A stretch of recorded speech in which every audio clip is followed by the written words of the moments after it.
वो पति से परेशान थी और आखिरकार उसने ठान लिया कि वो अपने पति की शिकायत लेकर पुलिस के पास जाएगी। हुआ भी ऐसा ही। वो थाने पहुंची, शिकायत की, लेकिन फिर अचानक से जिस सिपाही से जाकर शिकायत की उससे इश्क परवान चढ़ने लगा। ये कहानी है 4 साल पुरानी, लेकिन इस 4 साल पुरानी कहानी ने अब पूरे यूपी में तहलका मचा दिया है। कारण इस कांड में सिपाही सत्येंद्र गौड़ की मौत। चलिए पूरी कहानी आपको विस्तार से समझाते हैं। मामला उत्तर प्रदेश के भदोही जिले के सुरियावा का है, जहां एक ब्यूटी पार्लर चलाने वाली महिला 4 साल पहले अपने पति की शिकायत करने सुरियावा थाने गई थी। आरोप है कि इसी दौरान थाने पर तैनात सिपाही सत्येंद्र गौड़ ने महिला की मदद के नाम पर उससे दोस्ती की और फोन पर बातें करने लगा। धीरे धीरे फोन पर होती बातें इश्क में बदलने लगी। आरोप है कि खुद को अविवाहित बताकर महिला को सिपाही ने शादी का भरोसा दिया और उसके साथ शारीरिक संबंध भी बनाए। यह सिलसिला कुछ महीनों तक नहीं, सालों तक चला। इसके बाद कहीं जाकर महिला को पता चला कि सिपाही तो पहले से ही शादीशुदा है। बताया जा रहा है कि जब पोल खुली तब भी वो महिला को अपने पास मिलने के लिए बुलाता था। इसे लेकर जब महिला ने कहा कि वो उससे भी शादी कर ले तो वो उसे जान से मारने की धमकी देता। अभी हाल फिलहाल में ही सिपाही का तबादला जौनपुर जिले के शाहगंज में हो गया था, जिसके बाद जब महिला को पानी सिर से ऊपर जाता दिखा तो उसने सिपाही के खिलाफ पुलिस में शिकायत कर दी, जिस पर सुरियावा थाने में सिपाही के खिलाफ बीते 19 मई को एफआईआर दर्ज की गई। सिपाही पर अभी विभागीय एक्शन की तैयारी चल ही रही थी। किसी बीच एफआईआर दर्ज होने के बाद सिपाही की मौत हो गई।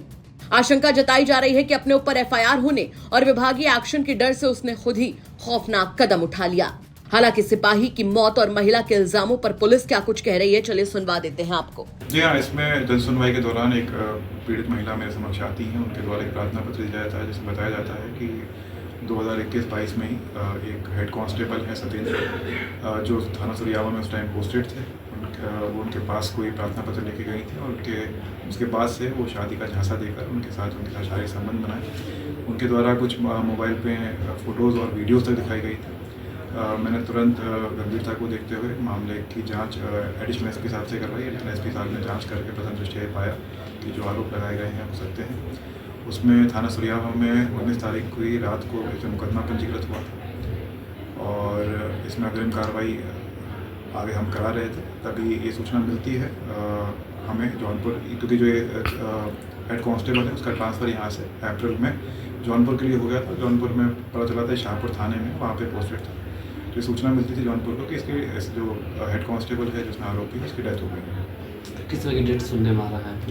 अभी इसमें क्लैरिटी मिली नहीं। अभी तो जो उनके पेरेंट्स ने बताया है कि वो कुछ बाहर गए थे खाना वाना खाने, और उसके बाद उनके पेट में अचानक बहुत दर्द हुआ, जिसके बाद उनको मैक्स अस्पताल वाराणसी में लेके गए गए। उनका पोस्टमार्टम हुआ है, बीएचयू में पोस्टमार्टम हुआ है वाराणसी में। तो उसके पोस्टमार्टम रिपोर्ट जैसे जौनपुर पुलिस के पास आती है उसके बाद इसमें क्लैरिटी मिल पाएगी। किस तरह का मुकदमे में किस तरह के एफआईआर में दर्ज हुई थी? इसमें धारा जो लगी हुई थी वो बीएनएस की जो धारा है, जिसमें वो शादी का झांसा देकर शारीरिक संबंध बनाने वाली होती है। अब देखना यह होगा कि सिपाही की मौत के पीछे का राज आखिर कब तक निकलकर सामने आता है।